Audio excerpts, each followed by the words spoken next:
Hello and welcome to our topic this time, which is human rights and feminist or pro-feminist practice. My name is Dungi.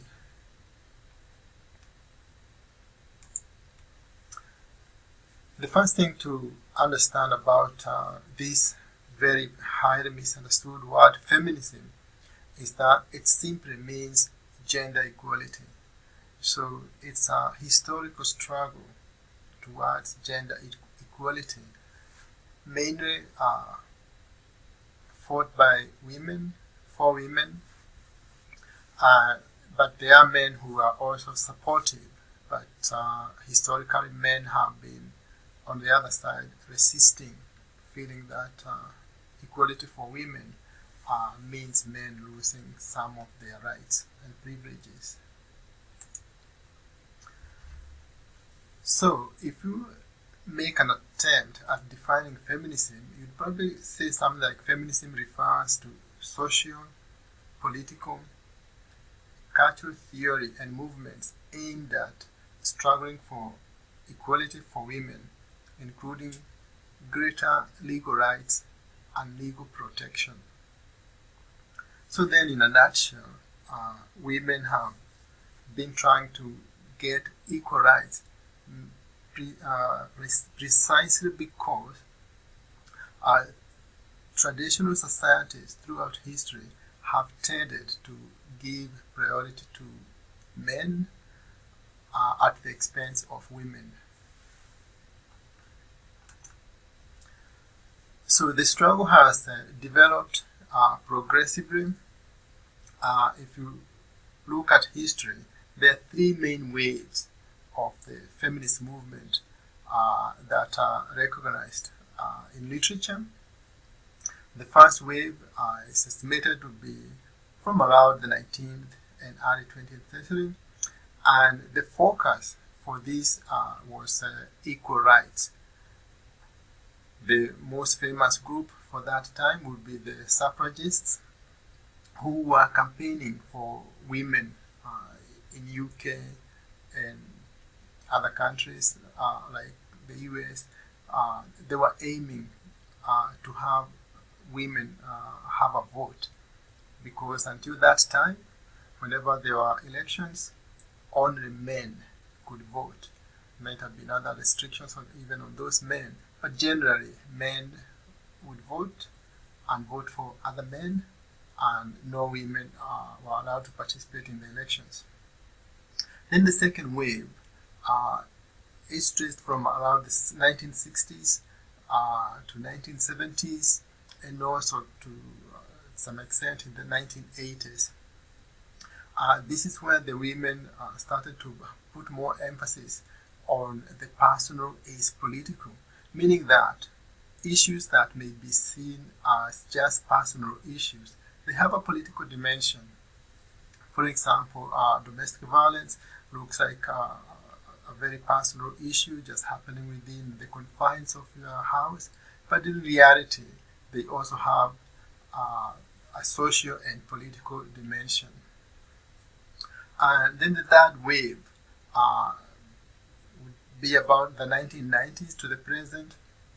And this covers the postmodernist approaches that emphasize or acknowledge that there are different subjectivities, that there is no one particular theory that can explain everything, and even say, for instance, for women, they experience the oppression in different ways, depending on their particular circumstances. So just to say all women are this and all women are that may be seen as insufficient under that postmodernist approach.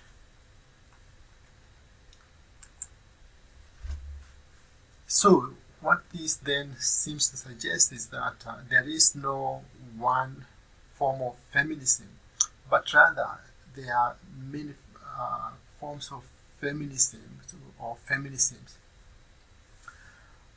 So not one theory is accepted by everyone who claims to be a feminist.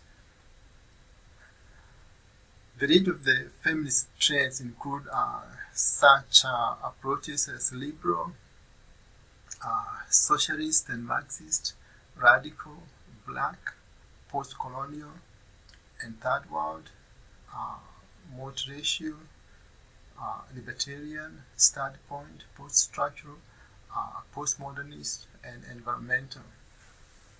Now, these are just different theories that seem to emphasize a different aspect.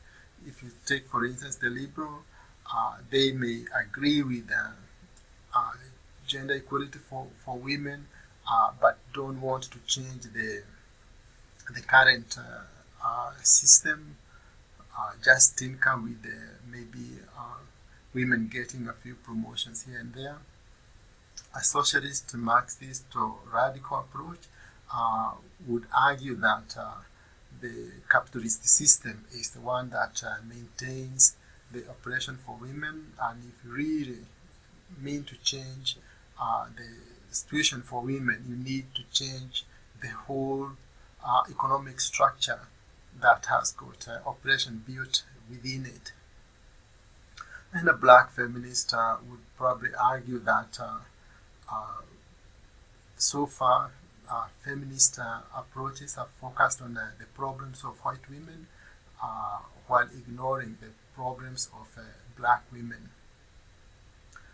Post-colonial and third world feminist movements would also argue that the feminist approaches have tended to focus on white Western women issues, and they forget the issues of the women in colonized countries, and even when there is a struggle for liberation for those countries, they have tended to ignore that and side with their white men who are the colonizers in those sort of situations, and so on. So the African and indigenous approaches have been a little bit worried about feminism. Not every one of them, but the theorists within those groups have tended to argue that for them, they feel oppressed as groups or communities, and they don't see the benefit of splitting their forces in that struggle. They feel they need to work together, and therefore they reject the feminist, the Western feminist approach.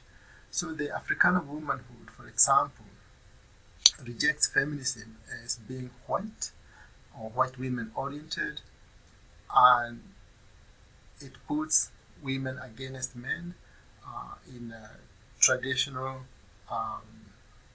critical theory conflict oriented approaches that are associated also with the Eurocentric theories. It offers an alternative where it argues that the African woman's first priority is the well-being of her family, and this is best achieved by male and female partners working together in collaboration to support their families and not in conflict. They may have different roles, but that should not mean conflict. Now, when that is presented as an African womanhood approach, even within the European or Eurocentric groups of feminists, there are some women who argue that they are feminists, and they would agree with this approach, and they'll feel perfect at home with it. Others might find it rather too conservative, with the emphasis of the family, which itself can be seen as a conservative institution that continues to or perpetuates the oppression of women. So it is a complex argument, but it's good that it is that rich and people can find the aspect that they are most comfortable with, as long as that awareness and sensitivity to the oppression of women is there. Now, I mentioned at the beginning that there are men who also identify with feminism, but they don't want to call themselves feminist because they feel that that would divert their attention from the women's struggle. So they call themselves pro-feminist, and they believe that only women should call themselves feminist and should spearhead that struggle for women's equality. So pro-feminist men then argue for men having a sense of responsibility for their own actions and other men's sexism, and they would like to work alongside the women to end men's exploitation of women.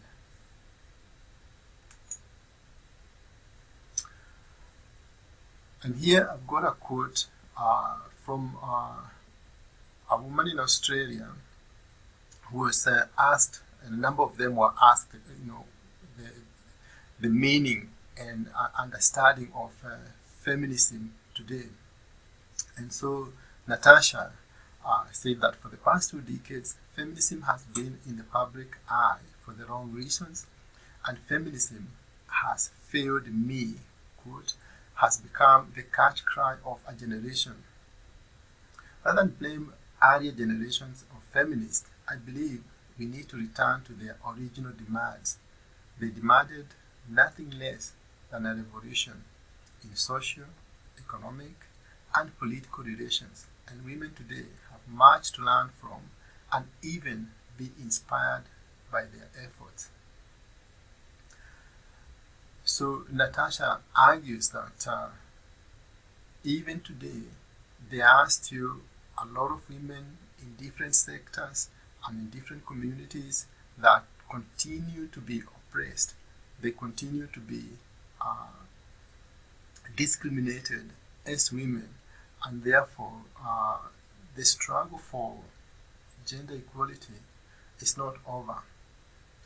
And she feels that a lot of women, particularly young women in Australia, feel that that struggle is over, there is equality, feminism is just a bit of a hindrance, it tends to upset the men, so they don't identify with that. But Natasha feels that they're probably missing a point.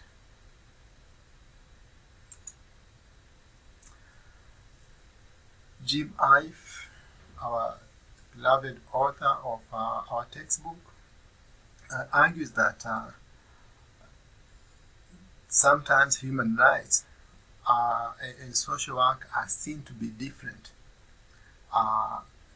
because social work seems to be more concerned with the private troubles, domestic violence and other problems like unemployment that people face, whereas the human rights are seen to be focused on the public issues like the right to vote, the right to employment and so forth. But I've argues that they should not be seen as separate things. Private troubles are also public issues, and therefore it's important to make that connection and see human rights and social work not as separate endeavors, but working for the same goals and their natural allies.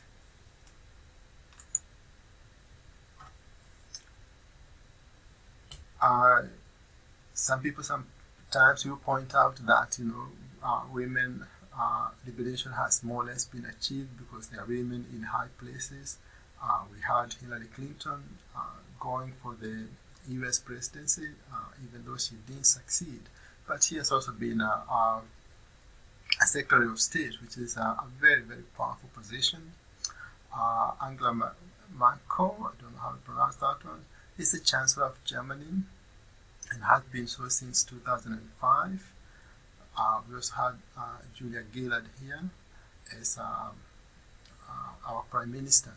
So it is true in a sense that a number of women have managed to rise to the top, but I think it's important to not let that obscure the fact that there are still many issues that need to be addressed in order to have a true gender equality. One example where equality is still an issue is executive positions. The number of female executive managers has declined by 10% since 2006. In the same period, the number of male executive managers, already a significant majority, declined by only 7%. So there's a rapid decline of women managers when one would be expecting them to be going up. Why is that so? Would be a good question, but that's an area that is hard to legislate because it's mostly in the corporate world, but the government can take a lead. If the government takes a lead in promoting women and putting them in managerial positions, then the corporate world can follow suit.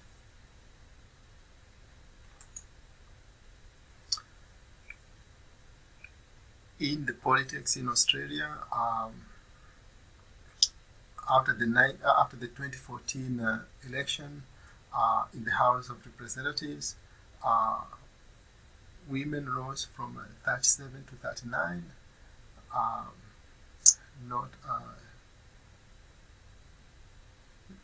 Not a major increase, but if you compare to some countries are doing better than Australia and others are doing worse.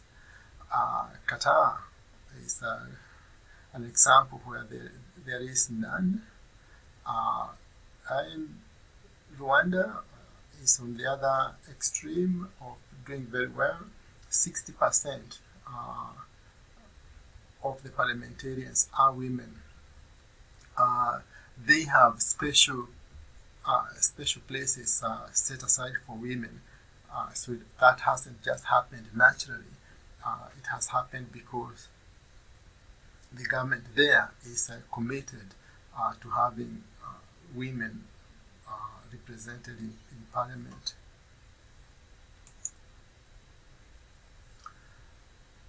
One of the arguments I've had with the students in this human rights class is whether women should be seen as a vulnerable group, and the young women in the class in particular have argued that they don't feel like that they are vulnerable in any way.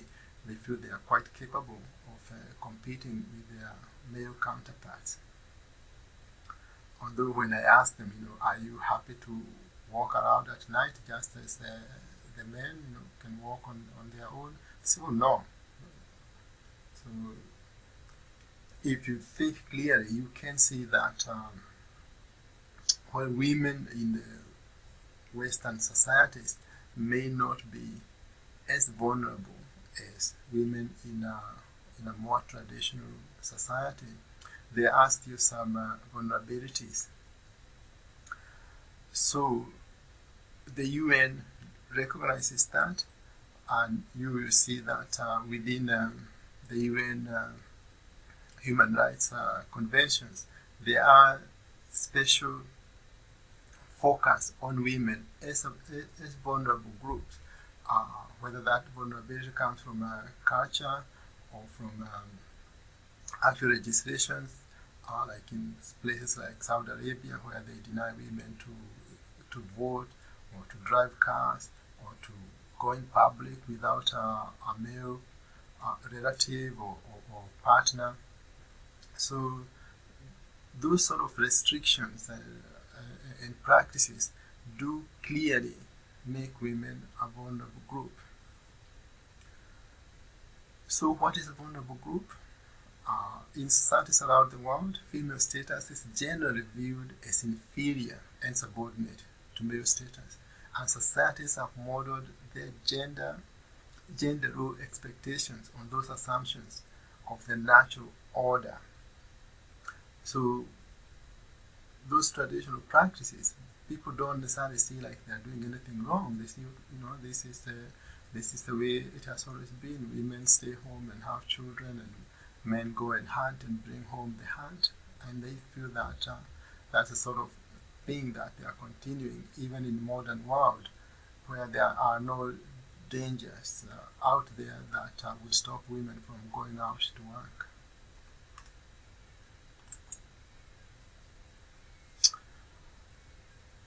Reichert, who is one of the authors in human rights, who has written quite a fair bit, argues that the subordination of women can be seen in situations like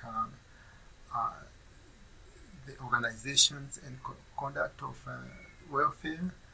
In organizations, we have already mentioned that most of the senior managers and corporate CEOs tend to be men, and in the military, again, the majority of people who are in the military are men, and when women take part, tend to get subordinate roles and sometimes get harassed a lot in the process. Even worse, women tend to be victims when there is war, in terms of being raped or being used as human shields, or more recently we have seen in ISIS where women have been sold as slaves. So the way warfare is conducted, whether it's by developed countries or developing ones, women do seem to be particularly vulnerable. Another area that can be seen is institutions like religious organizations, where the majority, if not all, the religious leaders are men. Some charismatic churches these days are changing that, where women can be founders of their own churches, and therefore they can be bishops or whatever title they want to give themselves. So that can be seen as some form of liberation. That is in small charismatic churches that are mushrooming everywhere, particularly in the third world countries. So this historical subordination, silencing and imposing inferiority of women, according to Reichert, these are not simply features of society, but are in fact a condition of society. That's the way the societies are constructed, or socially constructed, putting the men in that leadership position and women in a subordinate position.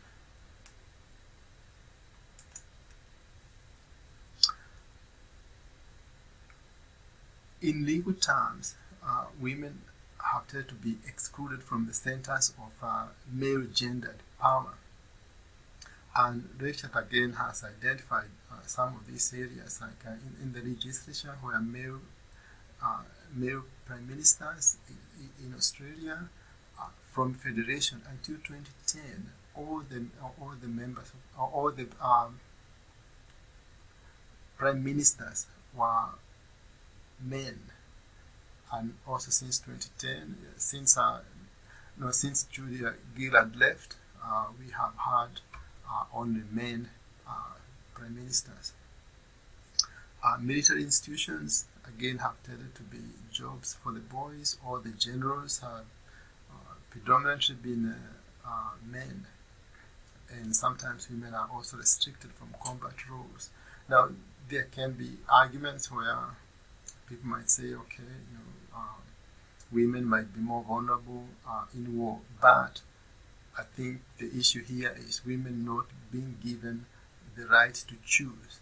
It's very patronizing if you're going to tell them that they're vulnerable, even when they have the capabilities. Again, religious orders we have mentioned. Women ordination is still an issue in a number of those religious institutions.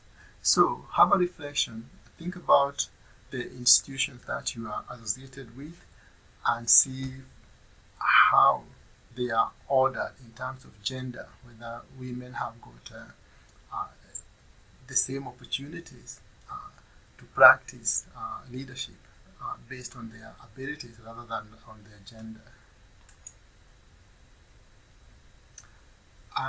There's also been criticism for the Universal Declaration of Human Rights, such an important document, but the way it's written, it has a very gendered sort of language. For example, in Article 21, says everyone has the right to take part in the government of his country. Now, the drafters may not have intentionally tried to exclude women from human rights, but the language could be seen to be doing exactly that. And that continued within the other conventions that arose from the Universal Declaration of Human Rights until the Convention on the Elimination on Discrimination Against Women, or CEDAW, which was set up by the delegates from the UN. Since then, the concept that human rights are for women as well as men has gained significant momentum. And 1975 to 1985 were declared as a decade for women. So there was a lot of focus on gender issues and the issues that relate to the discrimination of women around the world. So this Convention on the Elimination of All Forms of Discrimination Against Women has become very vital in the protection of human rights. Became effective from September 1981 and was endorsed by more than 170 countries. Australia signed it in 1980 with some reservations on the protocol. The protocol was seen as contentious by countries like Australia because it had provisions for being able to take matters to the UN where it is felt that women are being discriminated. And obviously Australia felt that would be an attack on its sovereignty if they have to take matters to the UN. But they have since signed. And the focus of CEDAW is elevating women to the same status as men in regard to human rights.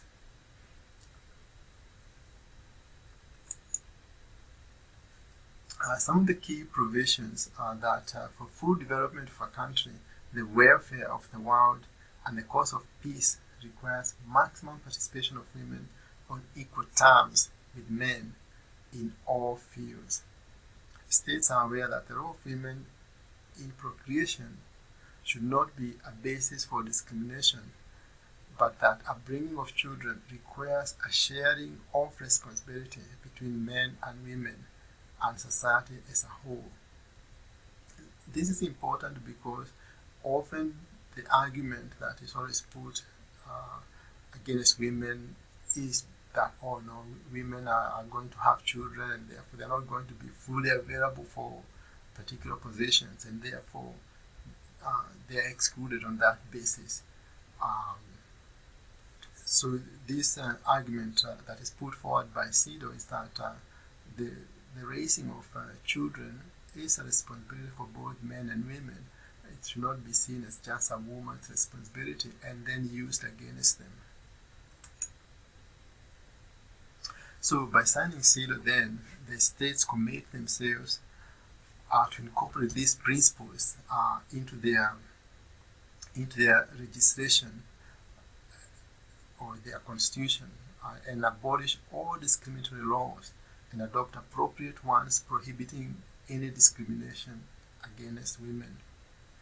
They should also establish tribunals and other public institutions that would ensure the effective protection of women against any form of discrimination, and they ensure the elimination of all acts of discrimination against women by persons, organizations, or enterprises that may be there in their legislations or in other related institutions.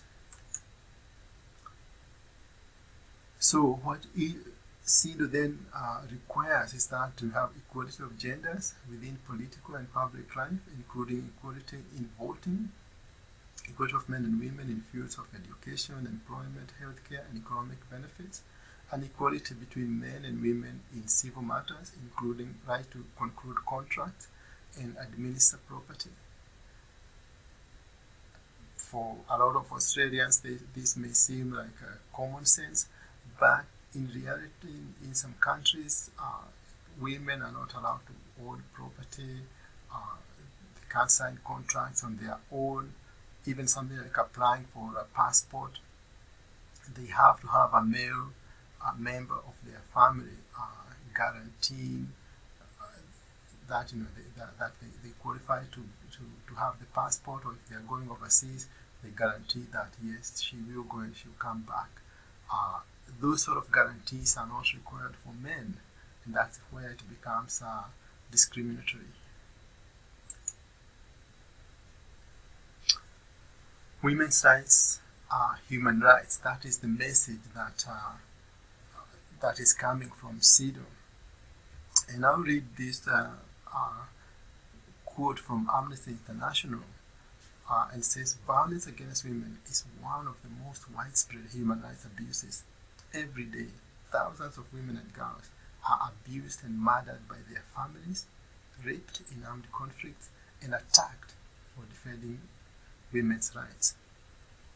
So that is the situation, and it hasn't changed from that time that was written. And I mentioned before what has been happening with the ISIS, where women have been taken into slavery, and with the women from those families now, because they are the Yazidis in particular, they are now settling in Australia. And if you hear their stories, the harrowing stories of their experience in the last 3-4 years, it's just incredible. It's hard to believe that is still happening today. So human rights abuses against women is not a historical thing. It's not only a historical thing, but it's also a current reality for a lot of women. Now, who should be addressing these issues? One of the issues that we have mentioned there is the violence, and particularly men's violence. Most of the violence by men does seem to be directed at other men, in pubs, in sports, in the streets, and so on. But the violence at home is mainly from men directed at women and children. Now, just something for you to reflect on. Are women themselves ever violent towards other women, towards men, or children? The fact that women are, in most cases, victims of violence doesn't mean that there are not cases where women are violent. They can be violent against their spouses. They can be violent even in same-sex relationships. They can also be violent towards children, which amounts to child abuse. And they can also be violent towards spouses other women who are trying to have a relationship with their partners. So we know that. But in general, the violence that that is experienced in many communities and in many families is by men, either towards other men or towards women. So the violence by women is in minority of cases, but nevertheless it's still violence, and it's equally wrong. Sometimes people are accused when we have campaigns. Australia says no to violence against women, and then some people make a lot of fuss. What about violence from women? It's equally rejected within the human rights concept. It's just that the emphasis is on the fact that a lot of the violence is one way from men to women. Women's rights and social work. One of the missions or objectives of social workers is to advocate on behalf of vulnerable members of society, whether they are women or children or men. So in regards to women, the importance here is to shed light on the complex relationships between gender and other aspects of identity, such as class, race, religion, sexual orientation, disability, culture, refugee and migrant status. We need to understand that complexity because it is those complexities that lead to oppression, and also these are some of these issues can mitigate against some of the excesses of experience of violence. So, for instance, the women who are poor, living in poor environments, or doing jobs that expose them to vulnerabilities like sex work, or if they are from minority groups, that makes them more vulnerable. So it's important then to understand these complexities that affect women's lives. So it's important then to view the domestic violence or family violence, whatever you want to call it, is a human right violation. The importance of looking at it this way is the fact that when it is viewed as a human rights violation, then the issue of culture do not come in, and therefore no culture or religion can be used to justify family or domestic violence. So that's why a human rights perspective is particularly useful to counter any of those arguments that might say, or use the Bible to say the man is the head of the family, and therefore is the head of the family, can discipline the women and children, or say in our culture this is allowed. So a human rights perspective cuts across all those issues.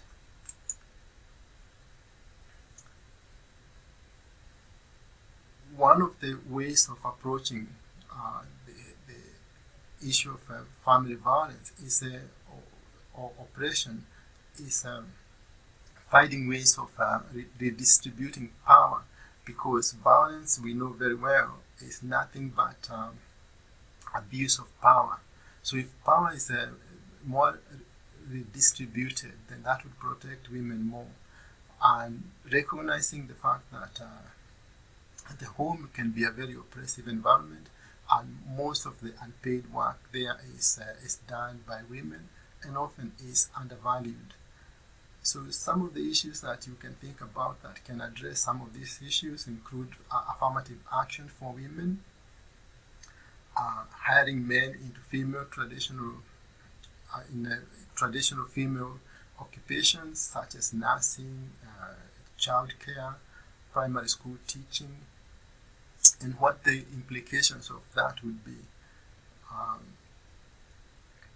It could be that because there are men that might raise the status of that profession. Other people might argue that that might lead to more unemployment for the women because then the men are taking some of their jobs. So while debating, having family-friendly workplaces that allow women to work, or men and women to work flexible hours so they can look after their families, and the issue of men prioritizing paid work over their families can be good for their promotion, but at what expense? My former supervisor when I was doing my PhD is Bob Peace, and he is one of the pro-feminist men with that vision of an equal society. And he argues that he has a vision of how the society should be in an unequal society. One of the areas is revisioning or restructuring family life, redistributing economic power, transforming the culture of violence, and recreating the masculine self. So recreating a masculine self refers to the fact that men are becoming more conscious of the dissatisfactions and lack of fulfillment that come from the traditional ways of being men. The task is to develop qualities in men that are not associated with the dominant forms of heterosexual masculinity. And for men to change for the better, power must be redefined so men can feel powerful while doing the tasks that are not traditional for men. Things like domestic work, or even taking up jobs that we have mentioned before that have tended to be seen as female professions. So he argues that as we move into the into the 21st century, it is to be hoped that more men will recognize that while gender equality may be a threat to a privileged, autocratic self created through power over others, it also offers the promise of making a communal, democratic self that is grounded in social justice and respect for difference. So before we finish, then we need to go back to that issue of vulnerable groups as human rights. And now I'll read Reka's argument, and she says that some human rights advocates and critics dislike the separation of particular groups for special treatment. They argue that this violates the notion that because human rights apply to everyone, no individual or group merits special attention. In theory, that makes sense. In reality, however, without providing additional protection to certain groups, it becomes too easy to discriminate or otherwise exploit those groups. For that reason, human rights principles have created the concept of vulnerable groups. So those are the last words on that. And here I've got some of the references that you can check up to read a bit more on some of those issues. And as usual, I'm available for any comments or discussions. Thank you.